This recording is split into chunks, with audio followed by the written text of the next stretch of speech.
You can find us on Facebook. Listen careful, here's go. Pleased to be on restarting track. Pleased to be studio of restarting track for receptacle best band in world. I hear it. Can we start from top of track, please? This is how tracks start. Is no mistake. Is the only way. Yeah. Can't get any louder. Oh, it's fine. You alright to start the track? This is a famous song called Test song. Is known throughout regions for all of the famous bands of yore. If you're into lore, you know of the Test song. Receptacle here to pay dues. And I think we are start now. Why you are not dance yet? Is because the partiest of nights. Sorry. Yes. One. We play horror movie song now.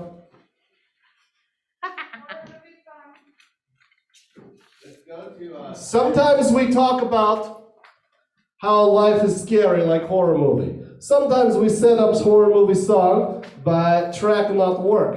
This is how we are roll. You are, I think, is perfect theater. This is a song for all horror movie lovers and not alike.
song about Final Girl. Thank you for Thinking enjoying of so you. much. Now, other one, I feel like audience might think, whoa, Receptacle, biggest rock band in Galaxy of World. They smoothly roll through, not even playing for a song. They are survive horror film. How are we can relate to Receptacle? How can we relate to a band that didn't even get to play first song because of technical issues? How could we ever relate to such a famous fucking band in the most universe galaxy of a world to relate of such a famous band? Well, we are going to tell you. Is because we are a pain receptor, just like you. Just like you. His name is...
Whatever, I make phone call.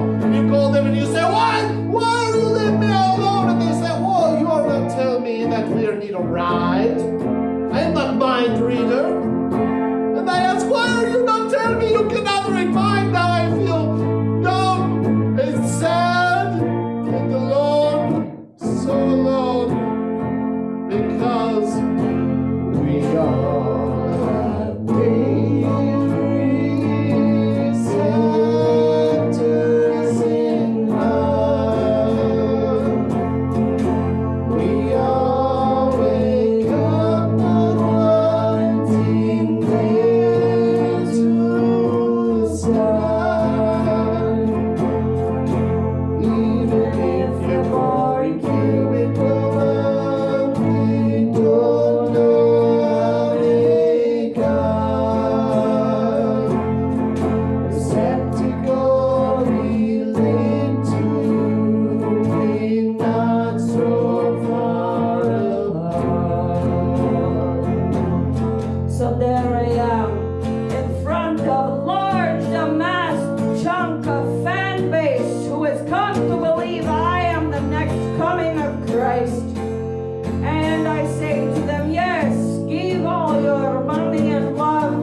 Please do be loving us. Oh.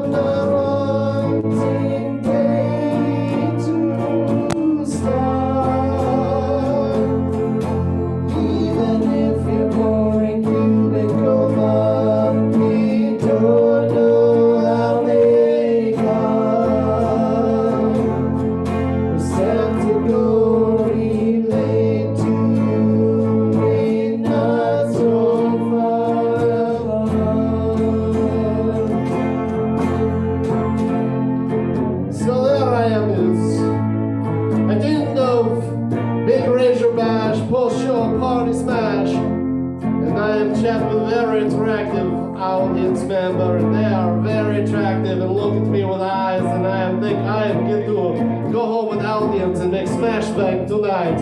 So I'm like, hey, hey, and they're like, oh, tomorrow I have to wash hair for business where I take trip and never to return, and I say, it's okay.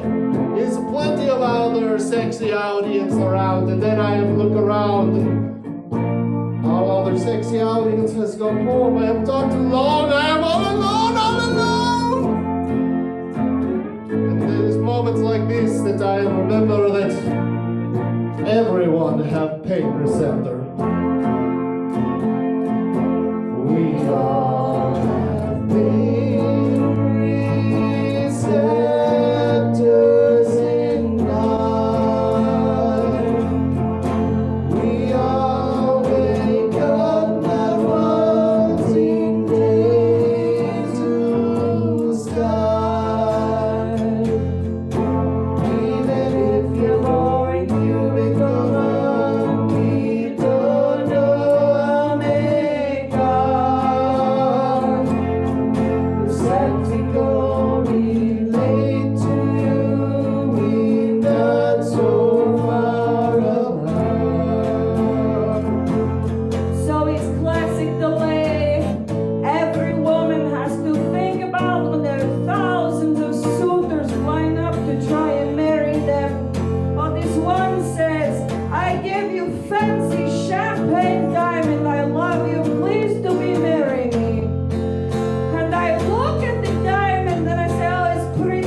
Okay.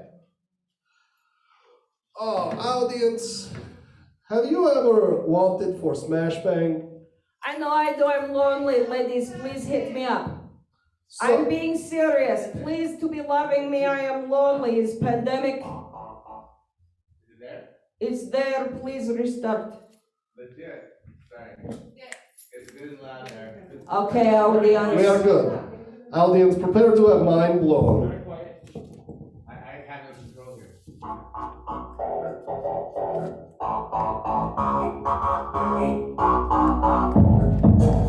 Smash banging. Hanging. Hold on, sorry, we are having replacements. Stop, we are having replacements. We're having a We are replacement. having a replacement Saturday Night Live. Can we start track over? start the track. We are replacements. Sorry, audience. We are not trying to be replacements. Sometimes we are replacements. We're having a replacements moment. Please, if you could restart the track. We're not lip singing. We're just replacements. Thank you. Oh. Go and feel it now. Here we go. Tell me, do you want to make smash banging? We're both very busy, so don't leave me hanging. If you say no, I won't stick around haranguing, but let me know for sure if you're down for smash banging. Tell me, do you want to make smash banging? We're both very busy, so don't leave me hanging. If you say no, I won't stick around haranguing. Let me know for sure if you're down for smash banging. Going to the club for some mood improvement. Grooving to the DJ with my sexy movements. Don't even need to try to be this smooth, just trying to dance away all of this unsoothed lust. Then I see a person just like I want to see. Wonder if the person would like to get with me. Situation between us can be temporary. When I roll up, they will hear this question from me. Tell me, do you want to make smash banging? We're both very busy, so don't leave me hanging. If you say no, I won't stick around haranguing. Let me know for sure if you're down for smash banging. Tell me, do you want to make smash banging? We're both very busy, so don't leave me hanging. If you say no, I won't stick around haranguing. Let me know for sure if you're down for smash banging. We can smash bang like orangutans in the rain, hanging from chains, doing things I can't explain, making tons of noises and exclaims. Unless you must be quiet, smash banging is lame. Unless you must be quiet, smash banging is lame. Unless it's part of kink that I'm not trying to shame, but I'm trained from the chorus, go to the refrain side. When I smash bang, sex. I'm commanding. When I smash bang, it's physically demanding. Smash bang and receptacle branding. We can spend some time together, that's astounding. Pounding, roundings, feeling, hearts beating. Hopefully not fleeting, depending on this beating. And a couple more things, and a couple more things. Got me over here at a pop intense, wondering how I can secure your consent. You got me over here at a pop intense, wondering how I can secure your consent. Do you want to make smash banging? That song was about sex.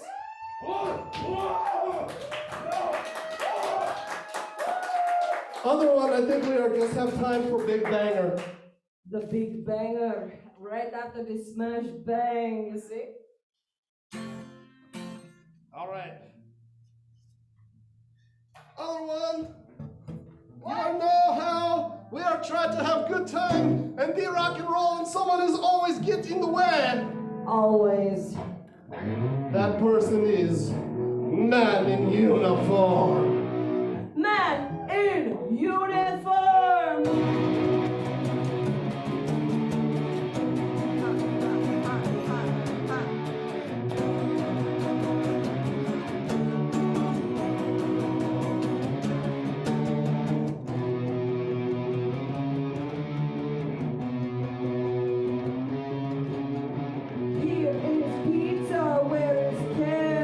What is this of that you ask? We deliver pizza, you must pay. If I give you $1, where you going?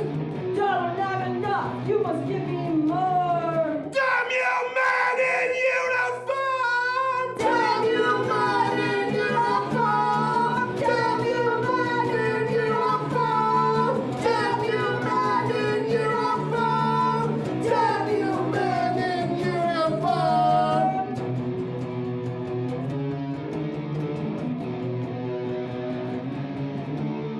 Excuse me, sir, have a noise complaint. But much aunties in the bed. You are waking up the neighbor. Can't you see that I'm doing a favor? Too early for Tomahorn. Damn you, Man in Uniform! Damn you, Man in Uniform! Damn you, Man in Uniform! Damn you, Man in Uniform! Damn you, Man in Uniform!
you, Metal Taco. Thank you, Fearless Comedy Production. We love you.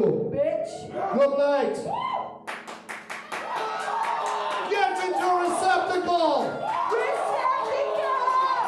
Donate your money to Joy Brothers! Donate to Fearless.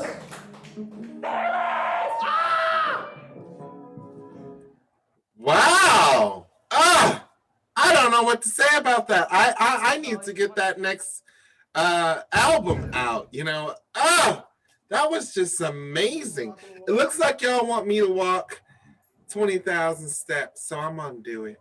I'm gonna post it to the Fearless site when I do it. This has been an amazing night, and I want to thank all of the shows, all of the productions, all of the people behind the scenes for getting this on tonight. This is only the beginning of a wonderful weekend of Die Laughing. We've got the silent auction, and we're starting tomorrow at 1 p.m. with giant puppets. And yeah, I'm like, this is really amazing. I really loved it. Fearless Comedy Production Company is amazing. This year, I was able to write my first stage play and able to direct my first stage play because of Fearless Comedy. They do an amazing lot of things, and they're amazing to donate for. So donate if you want to see amazing things in your community. This is a great group of people, and I really feel part of the Minneapolis theater community here in the Twin Cities. So I'm just blown away. You guys are amazing. You guys are wonderful. Again, don't forget to donate. Y'all got me walking 20,000 steps. You could have made me do a little bit more. I probably could have did a little bit more, but I'll take the 20,000 and I'll raise you a couple. Maybe I'll donate a little bit myself. So thank you guys again. Wonderful. And watch us tomorrow again at 1 p.m. Don't forget about our silent auction. We are doing amazing things. And if you want to see amazing theater, continue to follow us on Facebook, YouTube, Instagram, Twitch, Discord. Like, we just all everywhere. So follow us, see what we up to, and you won't be disappointed. Thank you guys tonight. It was lovely. Have a great night, guys.